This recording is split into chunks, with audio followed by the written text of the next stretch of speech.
You're in the hands of an adolescent. It's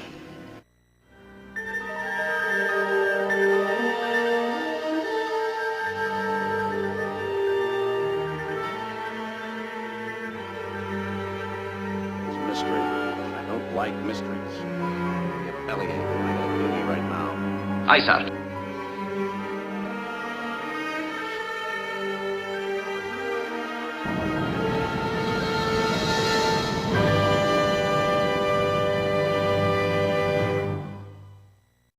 Ladies and gentlemen, welcome back to the Warp Core Podcast. I am UrzaMaster. Joining me as always, Lord Uther, and today we have Fletch with us, of all characters, to join us. LA Lakers Fletch, in fact.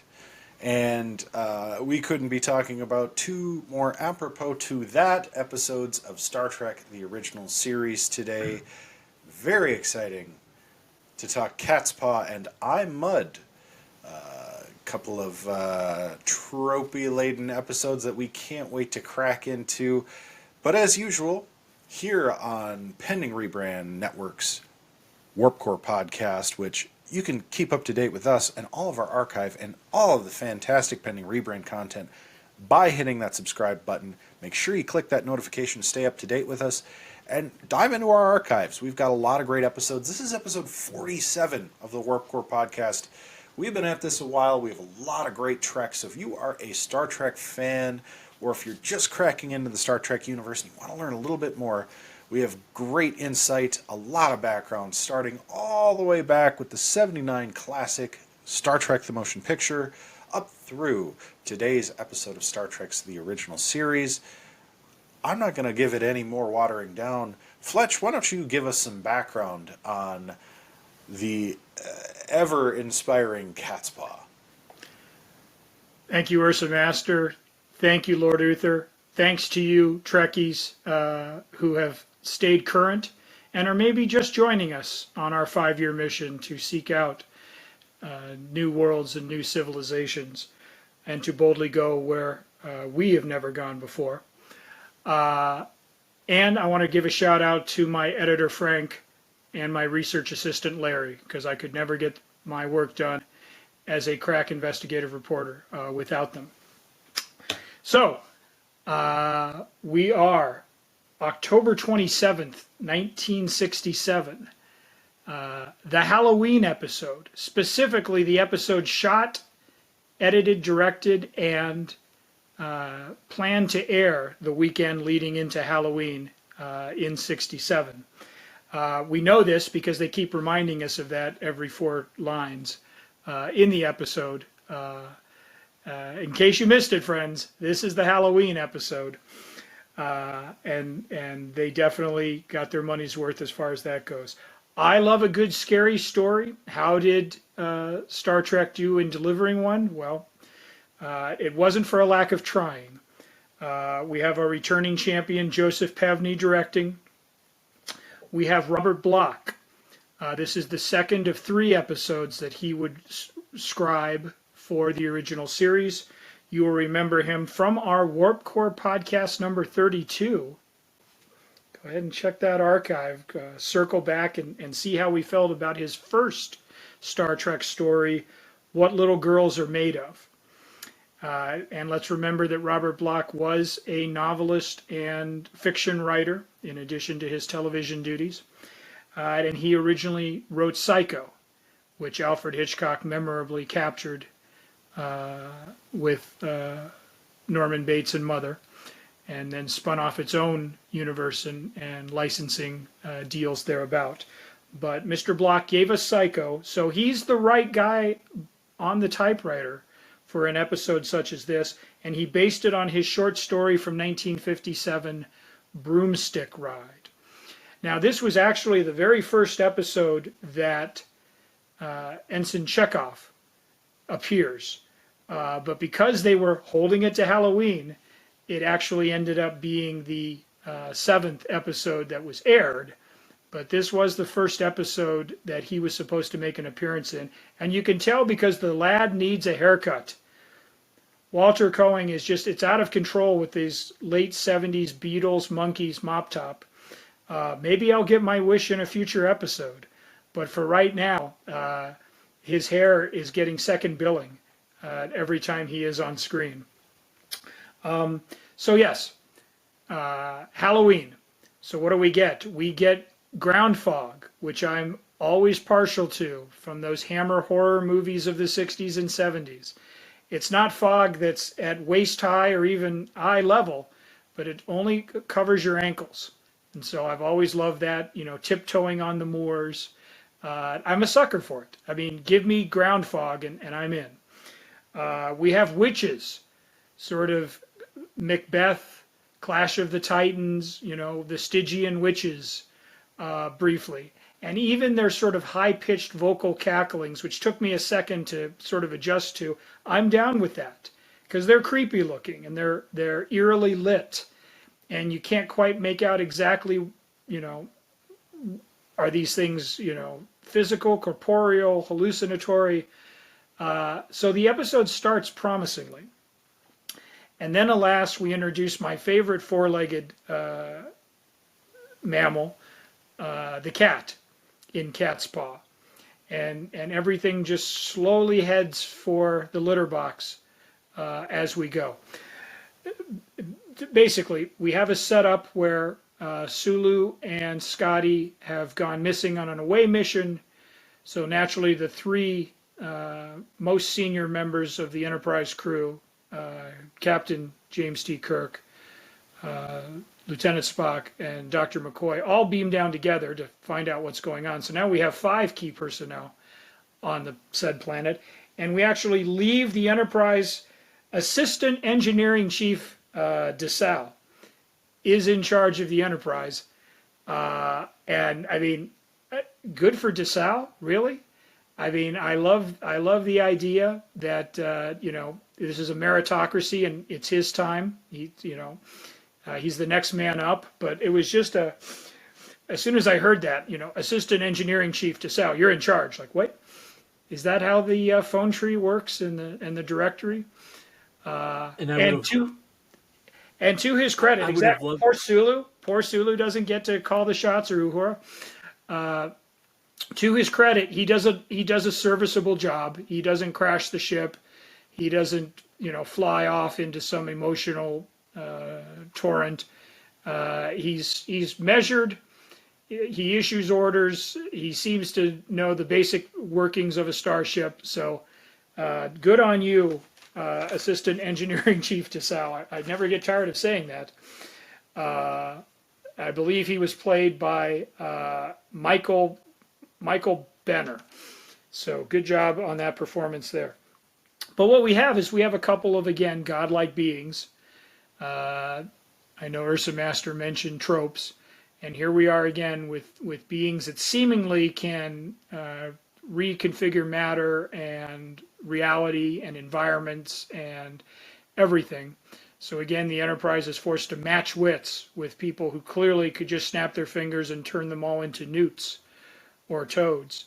And that's, possibly one area that they considered going down. We have another medieval castle set. It seems like in the future, it's all about Camelot and dungeons and torches hanging in the walls and so forth. Gentlemen, like I say, I could probably spend 40 minutes detailing each and everything that slowly let the air out of the balloon. I don't want to do that because I kind of want your broad strokes, your broad strokes here notes. My big note, and I'll throw this over to your horror is always creepier, even on a network television show in late October of 1967. Like, the less you tell me and the more my imagination can maybe fill in the gaps or make, passive inquiries into, that's probably going to, send chills up my spine or make me squeeze my sweetheart's hand as we're watching it on the couch together. And I think the single biggest problem I have with this episode is not what they were trying to do. It's not the story they were even trying to tell. Because again, much like the much maligned The Apple in our last episode, episode 46 of the Warp Core, make sure you're subscribing and checking those out. on paper, it probably reads pretty well, right? But they spend so much time, the two alien beings, if you will, they spend so much time interacting with our crew and laying out their plans and their cross current emotions and feelings for each other. It sort of takes some of the horror out of it, and I think this would have been a very good less is more episode as far as what are they, where did they come from, and so forth. And I know, again, we're talking about you have to explain these things to television audiences. If Strange New Worlds tackled this same storyline today, it would be presented to us in a much different fashion and probably more to what I was expecting or hoping for. But I just think the single biggest critique I have of this episode is that I learned too much from the villains, particularly Sylvia. Like, there's just too many interactions with Kirk and so forth where it's creepier just to see Sulu and Scotty. And I throw this reference out to Lord Uther, giving like the best dead-eyed stares since John Carpenter's Prince of Darkness, in which the grad students were overtaken by a viscous green fluid that turned out to be the son of Satan. Like, it's just chilling to see them in the dungeon. Like, they're not blinking. They're not doing anything more than just standing there glaring at our captured crew. And then McCoy gets to sport that glare later in the show. Like, that's chilling, right? And they don't, they sit there and they throw off a line about it. Oh, it's hypnosis, or oh, they're under my control. But that to me is much more unsettling. Just seeing our favorite heroes, and they're not overacting it, and they're not like, trying it. They're just like, I want to kill you. And I just, like I say, that's to me where good horror comes from. And we're not going to talk about the cat yet. But gentlemen, just your overall thoughts. I don't think this was an inept episode. I don't think it was meant to disappoint. But like I say, the deeper you got in, the more I wanted Joel and the bots to save me and provide some wry commentary in terms of what I thought I was watching. I'll give you the wry commentary. Who knew that two sea monkeys could put our crew into the worst D&D scenario that's ever been dreamt up? So we've just gotten, in our other podcast on the Pending Rebrand Network, we were talking about The Mandalorian and how that was a good D&D scenario. Here, we have one of the worst ever. We've got scepters. We have these huge cats. Like, we have issues all about. And, gentlemen, may I please propose this to you? Last week I said, wouldn't it have been phenomenal if they used Decker? His son would have been in the motion picture. He would have been the captain until Kirk comes on board. What if we would have had Assistant Chief Officer De La Salle, or whatever his name is? Maybe he could have been. I'm trying so hard to link the motion picture back to another episode where they could have put one of these people into play. That was the one thing that I really wanted to see. So I guess those are my two things. Like, it's just bad D&D. It's just a very bad Dungeons and Dragons day. Like you said there, Fletch, you even have like the little mist, but just at their feet. It's not even like it's something where you can't see through the mist. Nothing like that. Just, I feel bad for everybody involved and anyone that had to watch this. Their ankles are blinded. That's pretty much all. Or maybe they're a little chillier. But yes. I actually kind of like the episode. I mean, this does not surprise me. The thing about this is I kind of view it from the context of, you're watching this on a 13 to 15 inch television screen in 1967. Now, granted, these are updated graphics, but at the time, the overlay of these, what now look like real hokey Macbeth witches, probably was fairly terrifying on a low fidelity, sort of fuzzy screen. And you get this, which probably was a little bit more intimidating then. But really communicated the point. Because had you not had something hokey and over the top like that, the audience might have just been confused. So, I mean, I get where they do kind of have to beat you over the head a little bit to make sure you're oriented. The castle sets, I'm sure, were just cheap. They probably were filming some King Arthur movie on the lot that never saw the light of day, and they're like, well, before we throw all this asbestos away, why don't you go play around in there? And smoke machines are always cheap. So I mean, I'm not disappointed with the setting so much. Like, it was creepy. Like, for a Halloween episode, I think of Treehouse of Horror that comes around every year. It's a little tired now, but I still enjoy it for what it is. What really got me, because I thought, the wizards and the interplay between the two of them sort of being at each other's throats a little bit could have been really cool and was actually pretty okay. It was defeated by the giant black cat that, like, I always go back to the terrible edits in the last Bruce Lee movie where Bruce Lee had died partway through the production, and so they just sort of superimpose his head on some way too scrawny guy's body, and like the whole frame is like the overlaid head, and then there's this tiny little person there where you can tell like that the proportions are all wrong. It's like that. I mean, the shadow thing was cool, but it went on too long to like, Yes. you weren't, it's kind of, they do this in cartoons all the time where you see this big scary shadow and then it's like, Tweety Bird, or something, and that's what it more felt like. It felt a little hokier and funnier, which might have been what they were aiming for, because the whole time they're joking about this all being a little trick or treat and a little bit too cheesy, which when I think of it in the context of like, okay, they've figured out the ruse, they know this isn't real. What they're trying to drive at now is like, why are they doing this? What is the purpose of this? And they're trying to unravel the story between these two struggling with each other entities that are also driving at some goal. We never get the payoff, though. We never really understand, like, why do they want to get to know humanity? Why and how does this technology of theirs work? We just know that they have it.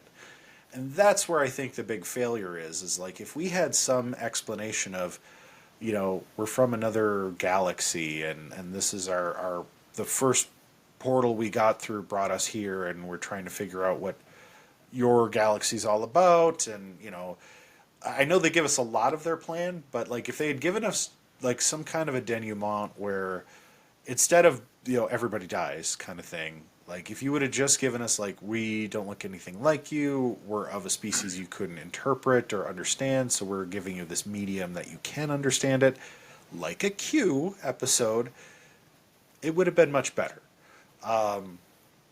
That being said, I think the updated, sort of like parakeets at the end / shrimp / seahorse things, like, really defeats the intrigue of what's going on here. Like, could have been.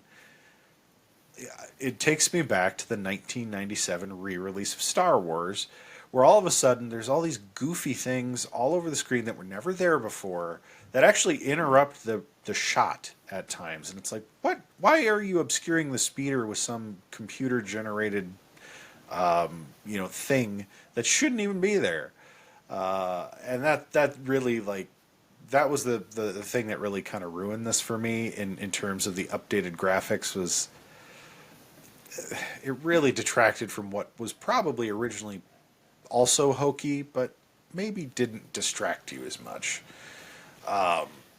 That being said, I don't think it's unsuccessful in telling a good Kirk is using his sex appeal with the attractive alien lady, and there's some sort of goofy sort of, I don't know if you want to call it like a merchant class sort of villain, but not really a villain. Like, it's an interesting character.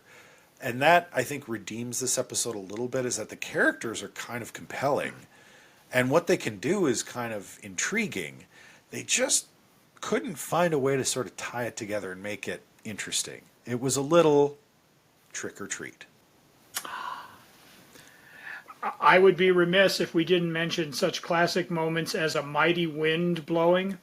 And again, I'm all for gale force breezes, but seeing the three actors like, okay, now throw yourself against the wall. Now, quick, spin around, and oh, it's really, really windy.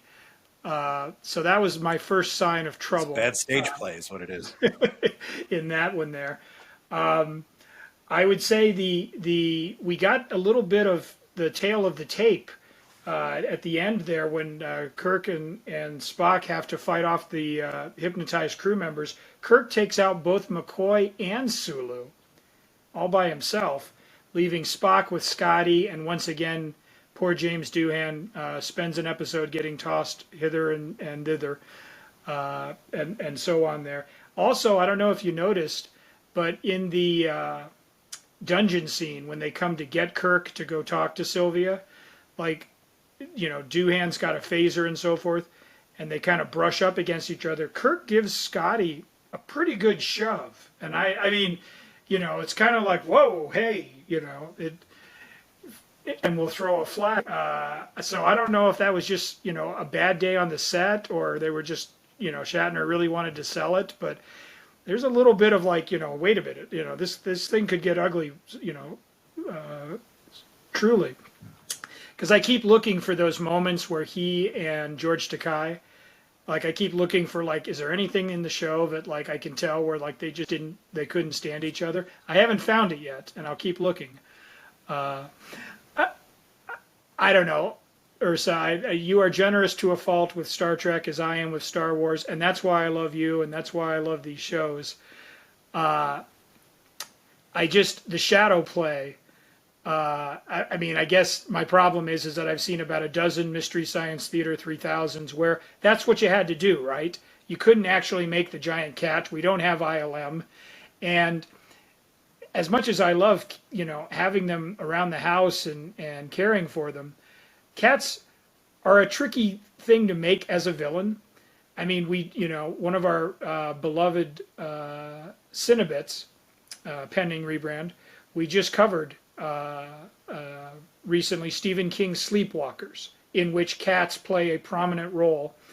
But they're independent, they're sassy, they're not giant leopard-like or jaguar-like or so forth. House cats are they're tough to make menacing, and other movies and shows have tried and also missed the mark as far as trying to create real terror. You basically have to cut to close-ups of them hissing at the camera. I mean, Stephen King's Pet Sematary, both versions. Church is great as sort of this abstract symbol of death, but you don't ever feel threatened by Church. It's just sort of standing there glaring at you as the real evil comes up behind and slices your Achilles tendons. So house cats, I know what they were going for, and again, I'm always a sucker for a purring feline, but using the shadow to suggest girth, and maybe these were modified effects, or maybe they were the original. I actually didn't mind it trying to break through the dungeon doors. Like, I thought that's the best use that they could have done with what they had to work with back in that time, again, special effects houses giving it that sheen. But I don't know if ILM could have made this.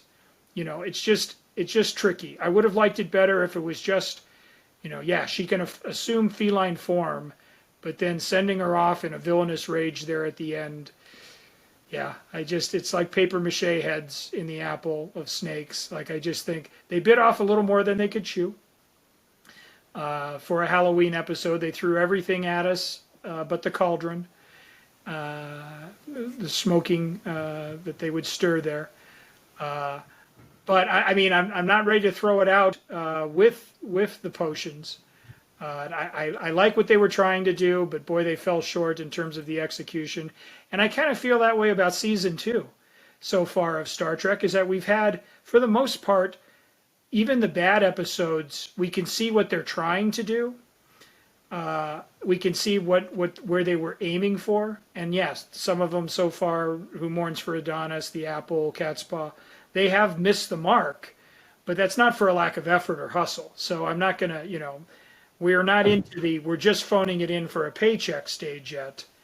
But there are certain episodes that obviously set the bar and there are the other ones who just clang awkwardly into it and bump their heads. And I think that's where I'm going here with Catspaw overall. So it's not an episode I would recommend to the casual viewer or first timer to say, hey, here's a good place to begin. So I think that's where that is there. And it ends on a downer. Like Kirk, as they're like beaming off from the planet, I think he references a crew member's death. Got one of my men killed. And then they beam out, and then we see a shot of the Enterprise leaving the system. And it's kind of like we had a similar downer on The City on the Edge of Forever, but it was an earned emotional, like, let's get the hell out of here. But here I was just like, it was very, I don't know, like it just kind of like, there's a kind of a sour taste, it's like it cost me one of my men, and then like, 5 to beam up. So I don't know. One of my men and 2 small blue parakeets. Yeah, those were just, I don't know. I don't know what they could have done to do it better, but they didn't pick that path. So anyways, so it's funny because Catspaw, at least for this viewer, kind of left me a little bit on the sidelines. I could argue that the next episode that aired on November 3rd, 1967, I, Mud, could have easily gone off the rails for very similar things, and yet they knew kind of exactly what tone and type of story they wanted to tell here. So as a result, the things that may make you grit your teeth and say, oh, that's not Star Trek, or oh, that's just plain silly, it actually works here, at least for this viewer, in I, Mud. Like the surrealism and silliness that could be off-putting to fans of, hard-charging science fiction, adventure, fantasy, drama, like they were appropriately cast and utilized, I think, far more efficiently in this episode. We have our other returning champion, Mark Daniels, as our director.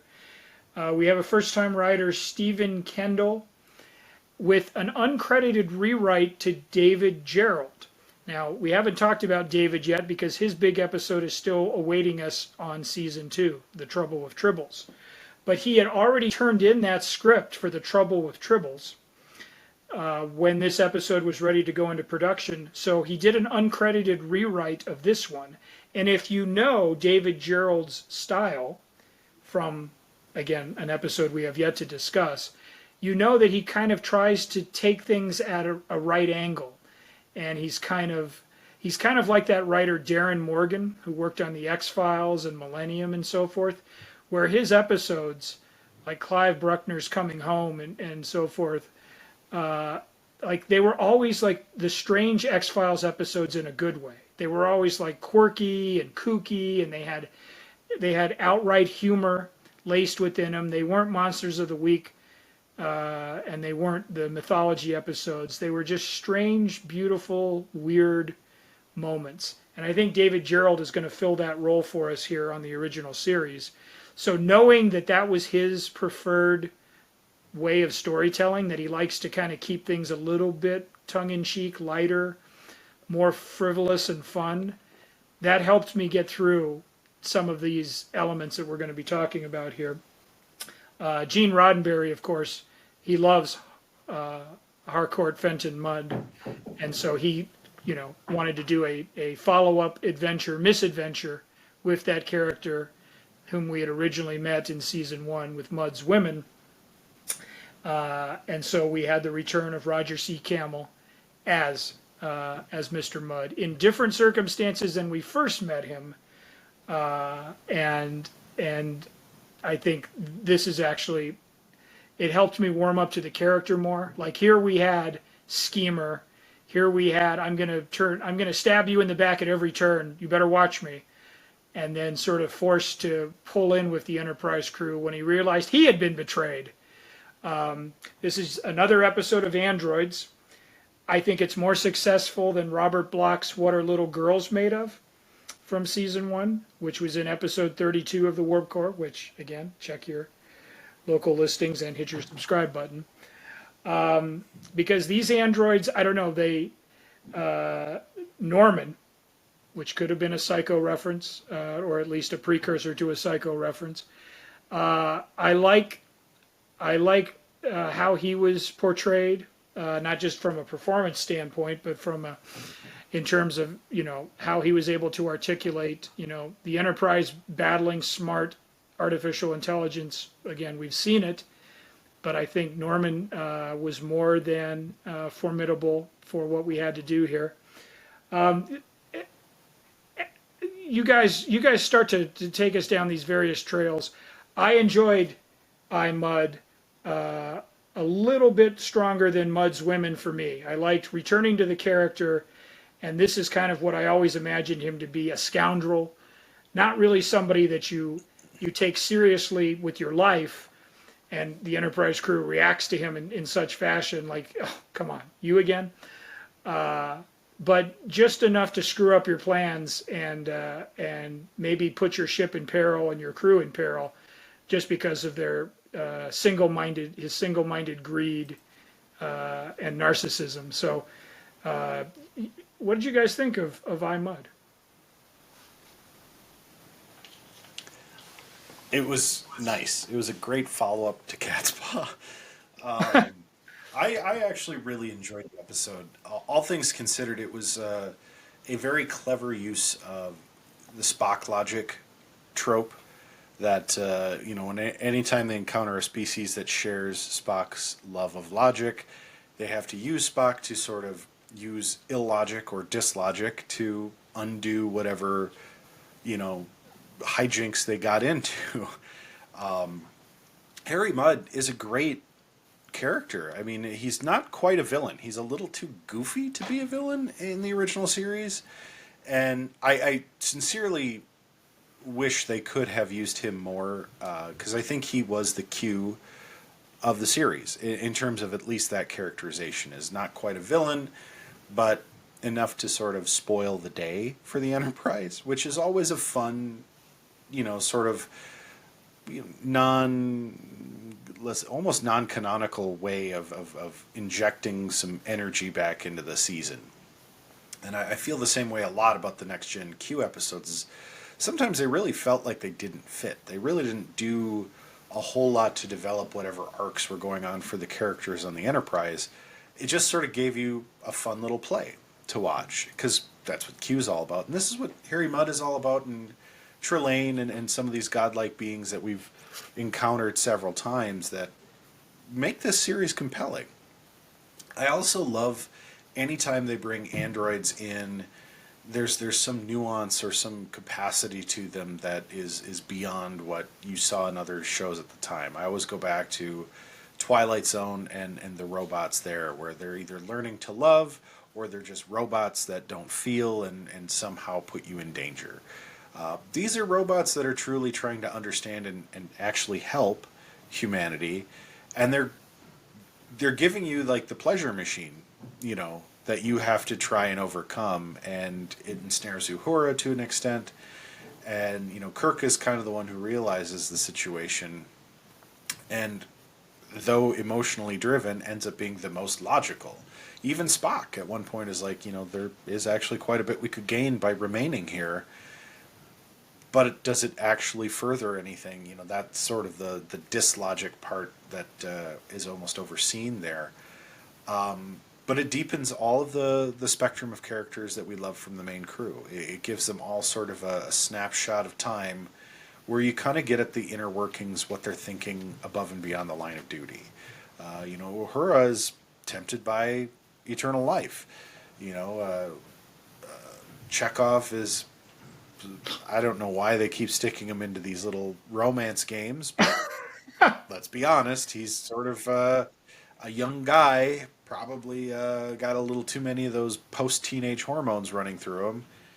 But you've got literal beautiful women robots that are like, yeah, we're here to serve. It's like, well, of course, you're going to have to touch on that. And in 1967, that's the way you do it, is you put him in like this like sort of teenage gaga romance, where he's like, it is a nice gilded cage. Like, okay.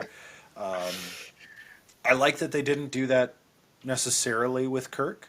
I also like that they put Spock in that scenario, and he used that as like his logical way of getting them to overload. Like, I love you, but I hate you, but we're identical. Exactly. And it's like, oh. And then when they kind of figure out, like, the broadcast routine and how to undo this whole web. Like it's creative. It's really different for Star Trek, and that's I think what I appreciated most about it. And the sets are just sort of like a loungy sort of hotel, not quite prison, but just kind of unique situation that I don't know. I just feel good about. Like it feels like a good Star Trek setting. I also like the very late '60s angry wife angle for Harry Mudd, and that is such a late '50s, '60s, maybe even early into the '70s trope that you see on sitcoms. And it was cool to get that element in a Star Trek because that was probably one of the criticisms at the time. Now, of course, I wasn't there, but like you had a lot of really good television at the time where that was kind of the thing. Is like the wife annoys the husband's the bacon bringer, and there's that, every day, every wife, every husband sort of understandable, relatable parlance in television that made shows like Leave It to Beaver successful, or All in the Family that would come later. Like you were leaning into sort of these relationship based stories that were challenging for television to do in a real sense. But like in I Love Lucy, and I think you see the influence here, you could do that comedy. You could do sort of that everyman type thing, and you could even do it with a guy like Harry Mudd, who's, even for the era was kind of a lech. He just left you with a funny feeling, but he was also pretty human. Like you were like, well, I mean, I kind of get Harry Mudd now. I kind of get where he's just sort of a greasy kind of goofball guy who's out for self-gratification and not really for anything larger picture. But when it boils down to it, he does kind of understand that there are bigger things at work, and he has to, do something or another to further that cause. Although it doesn't help him in the end, which I find endlessly satisfying as well. Chekhov was Austin Powers before Austin Powers, because he's Randy, baby. I mean, can this guy, like, I thought Shatner had a high level. I think Chekhov might just... And he's the Davy Jones character of the Enterprise. In these situations, right? And this is one of the reasons that I love that we're going back, and why everyone else does that's out there as well, because we gained 2 subscribers as the show has been going along. But we're going to see an evolution of Chekhov, which gives him purpose, right? Because right now we know the role that he is filling. He literally is filling the 1960s, teen, good-looking guy, Davy Jones character, because everyone was so in love with him. So we see that a lot, right? Look, and I said this before too, and I'm going to say it again. Just like there was this ginormous statue of Palpatine on Coruscant, there should be a ginormous Kirk statue right in the front of Starfleet headquarters with him, like maybe he's got a torn shirt and he's pondering something or sitting in his... Yeah, there we go. Because this guy has outsmarted superior intellect beings, androids. I mean, you name it, this guy... God. Yeah, yes, and God as well. The savior of Starfleet, like something. I mean, he's just... We couldn't have done it without him. Why didn't they clone this guy just like Palpatine? There's so many... Or did they? Lest we forget, yes, Gary. James T. Kirk is in a Section 31 holding tank along with Tribble 2.0 and Genesis Device number 2. Let's hope they do that right, my friends. Because we do know that Patrick Stewart wants one more movie. Let's hope that we see it out of our wonderful, wonderful crew. And just to go backwards again for a second, too, Scotty getting tossed around like a rag doll is very Worfish, because that was my problem with Worf during The Next Generation. He's supposed to be this BA warrior, and he was always getting thrown around by somebody. Every once in a while, he'd actually win a fight, and that's another reason why I keep harping on Picard Season 3. We get the Worf we should have had for all those years. Not like Next Gen did anything wrong, because I love Next Gen, made me love Star Trek even more. But I just felt like he wasn't always used correctly or given the Klingon status that he should have had, as Klingons being these warriors. And then we finally get it. So, and to me, Mudd is just your clowny, comical villain, maybe like a little bit of a Riddler. He's really not that much of a threat, but he's going to throw our valiant crew off a little bit and throw, try and get something past him while being this, having all these little one-liners here and there. So I'm very, as the youngins would say, I'm very mid when it comes to Mudd, in terms of I could live with him, I could live without him, because all he does is just muddy those Starfleet waters. Nice. Mud, Hello. mud, Nice. Well, as Kirk himself says, you're an irritant, Harry. And I think that's like a pebble in the shoe. And I think that's exactly the way to do it there. Some things that I wrote down that I hope make more sense as I say them out loud than it was when I wrote them. Why is Chekhov such a babe magnet? Well, clearly in this episode, they gave him that haircut. And as he's sitting there playing Lord on the throne, it's clear that someone said, no, enough Davy Jones, let's go for sleek, stylish. Let's go for mod. So that was good there. By the way, we're only 8 episodes into season 2. We've done season 1. We've done our features and so forth. It's a lot easier than we thought to hijack the Enterprise. Like, it seems like this ship is getting taken over. If we're going to go tropes and stuff, whether it's the Final Frontier or on Strange New Worlds or so forth, it seems like you can seize control of this ship with just a little pre-planning and a little patience. Because this android effectively ties their hands. He's like, I've got all your controls.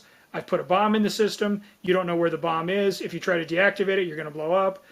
I can't. You can't slow the ship down. You're stuck. Like, I'm just thinking, wow. I mean, good on you, Norman, for being intellectually superior to do that, and B, shame on you, Starfleet, for making it. There's no redundancies or other systems in place to prevent such a thing. Harry Mudd is very hirsute. We're talking Alec Baldwin, Robin Williams layer of chest hair, which they show off to, fortunately or unfortunately, depending on your point of view, throughout the episode there. That I caught that. Stella, his wife, just to harp home the fact that she's kind of a harpy and a shrew, they gave her a Bride of Frankenstein, Ella Lancaster, do with her hair. But I agree with UrzaMaster 100% that shrew. Where have you been? Have you been out drinking again with your friends? I'm going to give you another thing coming. I thought that was there. We talked about David Gerrold doing the rewrite. And part of, like I say, part of that dry humor is some of the recurring lines that are used as comedic bits. For example, every time Kirk is asked, or every time he gets a chance, he says, I want my ship. When they're like, what can we do for you to pleasure you? And I want my ship. And he says it like 15 times. In fact, he says it like 3 times in the same scene. My ship. I want my ship. And the way Kirk is delivering the lines, obviously, with that sly comic timing of Shatner, it made me smile. Also, I am not programmed to respond in that area, which the androids use to mostly great effect there throughout, and then gets turned back on them at the very end. I thought that was very good there. Just, again, coming up with the idea to outwit it. Spock tries it out with, I love you, but I hate you. But then, everything Harry tells you is a lie. And then he says something that he's a liar, and he's like, wait a minute, you just said that was a lie, so you're telling the truth? And fries his circuits there. So I thought that these androids, we were talking about the benevolence of society, but in the fact that they were of kind of a unified mind, and they were all tied together numerically and so forth. I'm sorry, guys, I got echoes of the Borg. Like, obviously, the Borg are a more violent, cyberpunk, creepy version of this idea. And I don't know, I can't say for sure whether Roddenberry and Rick Berman and Michael Piller and Jerry Taylor thought about that as they were crafting the Borg for Next Generation all those years later. But for some reason, it was not beyond the realm of plausible echoes to think that this kind of sounds like the grandfather, forefathers of what would, a civilization intent on rebending society to its own means. And again, I don't think they had quite the sinister overtones necessarily that the Borg do, but as when Uther brings up wanting to link these episodes into the larger mythology even tighter, like I say, this I heard it in my head. I don't know if I was imagining it, or is it possible? So I got a question for both of you. Do you feel that Roddenberry might have gone backwards in a sense, or was maybe building to bringing Data on board, like for next gen? Do you think all these Android episodes possibly played into the idea of having a Data, even though I still feel like Data is the Spock of the next gen, but I feel like at different times we're seeing some of that as we're going through. Like he's almost trying to, even back in the late 60s, figure out the computer android human dynamic or issue. So I don't know. I'll throw that to both of you. I don't know what your thoughts. I'll start with Urza because I know. Go ahead. I'm a big Data fan. Yeah, I think it is all kind of building towards Data. I think Roddenberry, had a vision probably of what Data would look like, and we're getting some various approximations throughout the early parts of the series, and I think you can tie it back to the classic Twilight Zone episode, where the man's in love with a robot, and you had a lot of robot focused, robot heavy type material just in sci-fi at large in the 50s and 60s. And I think with Data specifically, he does absolutely grow out of that, and all iterations of not just Spock, but androids at the time that Roddenberry was kind of playing around with, and I think he finally settles on Data as I don't know, not necessarily a culmination, because I think lore really is the culmination, and then I think we finally get that vision realized in Picard season 3, where we get the combination of all of the iterations of the Datas, if you will.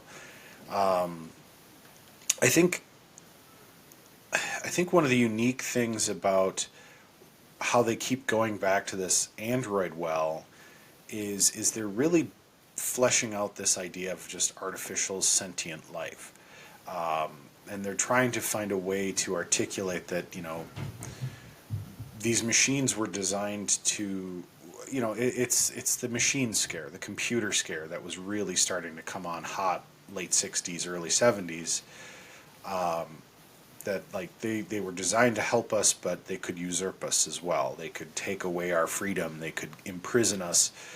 And that's where you get, I think, a lot of what we're going to see in the next couple decades up until Next Generation of the real computer scare. Now, bear in mind, at the time, especially in 67, 68, you didn't even have the Commodore VIC-20 yet. You were years away from that. You had 4-bit computers that were barely working off of punch cards, doing extremely primitive functions. A pocket calculator these days, people didn't have pocket calculators anymore. A cell phone these days is worlds and worlds more advanced than even what they envisioned in Next Generation. So, to kind of go from the robot scare, which was huge in the 50s and 60s, to the computer scare, which would take over sci-fi in the 70s and early part of the 80s, to get to that Data point,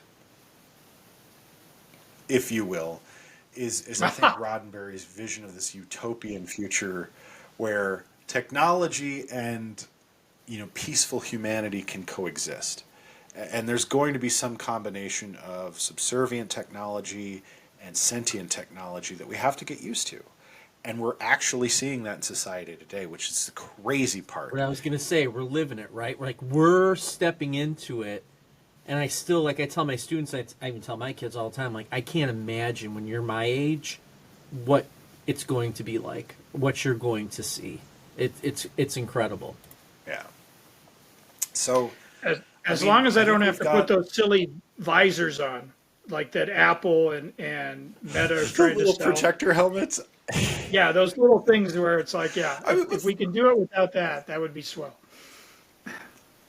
But it raises a good point of Star Trek on a meta level has influenced technology in such immense ways. I mean, you look at the pads in original series, right, which is essentially just a piece of paper in some glossy plastic that they sort of tape down to a really, really thick, I don't even know if you want to call it a clipboard, but it's like a clipboard box with circuitry inside, and that's your tablet. I mean, that eventually becomes the tablets we see in next gen, which are, like precursors to Palm Pilots, which are hardly even close to what we have, in our pockets today.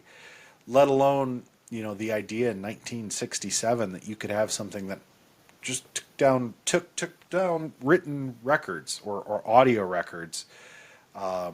Stuff was still running off of tapes, which, by the way, I've been wanting to bring this up for a while, because in every episode we get some reference to consult the data tapes, or run the tapes, of this or that or the other. And I know there's this immediate urge to say, well, that's how this is sort of out of date. But I want to remind everybody who watches the Warp Core podcast, because this is a fact. You can Google this. The most popular data storage in the world in terms of cost, reliability, longevity is still the data tape. Magnetic tape is still the best medium for storage. It's the largest, it's the cheapest, and likely it's going to be the one that lasts the longest. When your hard drive platters fail, for those of you who remember those, because that's even gone away lately, your solid state drives, which have now gone away and transitioned to these M2 drives that are, no bigger than a wafer. All of that stuff is well and good, but it's very susceptible to damages, where a magnetic tape, short of setting it on fire, can last through just about anything. You could throw a cassette tape into a pool of boiling water. As long as it's not too hot for too long, you could dry it out and you could read that tape. That's the gist of it. So to think that the Enterprise might have data storage tapes is not that crazy. So I would really suggest that, while we'll get to those chips that are made of plastic and crystal eventually in the next generation, this is something that I think fans who are coming to Star Trek for the first time might struggle with. Same thing with confusing robots with simple logic. When we think of computers working purely off of logic, it's not all that unbelievable. You can easily fool a computer by using logic or using dislogic. We do it all the time. As a matter of fact, that's how programs are troubleshot most of the time. So, soapbox aside, I do think it's time we fire up those warp cores and evaluate Catspaw and iMud. And I'm going to kick it over to Lord Uther, who looks like he's just itching with his cat's paw. First of all, we got to get one of those newfangled computers over to Fletch, because he seems to be having some freezing issues and camera issues. So maybe we can get him a wafer, so that way he's not locking up. Are you still there, Fletch? Let me just check real quick. Yeah, right here. You are there. Okay. We just love this picture that I can see on my screen right now. I don't know if he's frozen on your end, Urza, but that's fine. Oh, he is. All right. He is. Okay. So, what am I starting off with? Catspaw? Catspaw. It gets no meow from me. I'm going to eject the warp core and blow it up at the same time, so those sea monkeys cannot torture anyone ever again. So I'm going to give that one... gosh, is it worse than that one that I can't stand? Shore What's leaf, that one that I apple. can't stand? The Andro. Who mourns for Adonis? No, it was the one with the guy that was in the two universes. Yeah, no, no. Anyway, I'm gonna give it. Yeah, it gets 2, and I think I was being generous on that. I mud. I mud. I will What's go. that? Oh, good. Again, I'm not that big of a fan of the mud episode. I'm gonna go 4.5. I could do without it. I don't need. Again, like I said, very mid. I'm very mid on mud. Urza, save Star Trek with your Warp Core ratings. Or is there no saving? Well, I enjoyed Catspaw a little bit more than you guys did. I'm going to give it a 3 out of 7. I think it was very close to being a serviceable episode. I really like the interplay between the two alien characters. I like how they kind of flip-flop between being villains or seductress, or I just think there was some really interesting ambition there that kept me on the episode. I didn't wander away from it. I didn't fall asleep. And it was a a neat little Halloween entry. You don't get that in TV these days too much, with the exception of maybe Guardians of the Galaxy Christmas special, which was fantastic if you haven't seen it.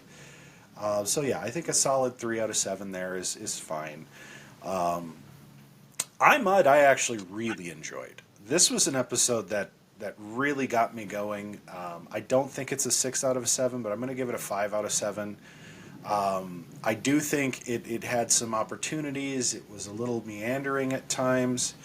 I would have liked to see just more of it, honestly. I think that's what I wanted to see. A little more courting of Kirk, a little more detail as to all the things they were offering this crew that they're turning away in the name of freedom, which is something they keep going back to. It's one of the weird things about Roddenberry is as much as he's kind of a different thinker of the era, it does sort of fall back to like the basic human desire is for freedom and not captivity, which is true and great and all, but it feels a little simple. I think they could have made it a little more complex, made the decision feel a little bit more difficult. I'm not saying they had to add a romance interest for Kirk, but giving him to Chekhov always feels a little odd. And I'm starting to wonder if maybe that's just a misnomer that's grown over the years, that Kirk was always fooling around with the aliens. But who knows? We'll see as we go further into Season 2 and Season 3. And if you can still hear me, I'm exactly where UrzaMaster is. That's a 5 for the reasons already stated. Catspaw, not a fan of shadow play. Mud, I am a fan of goofy improvisation and pretending that they're playing musical instruments. So 3 and a 5 here from this side of the galaxy. Excellent. Well, gentlemen, we have gone boldly and baldly where few have gone before. That is through Catspaw and Mud, and I'm sure Mud has been much talked about, but I have to say I don't know that I've ever heard of another Trek show or another Trek panel bringing up Catspaw of all things. I would challenge our viewers out there to dig up some footage or blog post or any kind of archival information from the data tapes of the internet where a cast member was asked about Catspaw or somebody blogged about Catspaw in any kind of serious manner. I have to say that I'm not saying we're unique. We're Trekkies. There's millions of us out there. But certainly this is probably a fresher take than we've had in a while as Trek fans. And definitely, we are always glad to have you all on our continuing mission to baldly and boldly go where few have gone before.